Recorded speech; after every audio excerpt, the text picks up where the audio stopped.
Welcome back to the channel, and in today's video I'm going to show you guys how to get the green drag queen makeup filter on TikTok.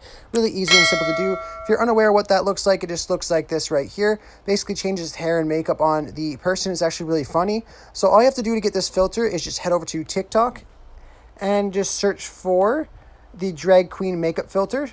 No spaces, just like I did there. And then you want to click on videos and you just want to find someone using that filter. So you can either just scroll through the videos or you just click on them and scroll through. So I'm just going to use this one right here. Once you find the video with the filter on it, you want to just click on above the person's name. You just see the little yellow link, click on that, and then just click on add to favorites. And now this will be added to your favorites whenever you go and make a new video. I really hope I was able to help you guys out with getting this filter. If it was helpful, be sure to leave a like and subscribe for more videos. Thanks for watching.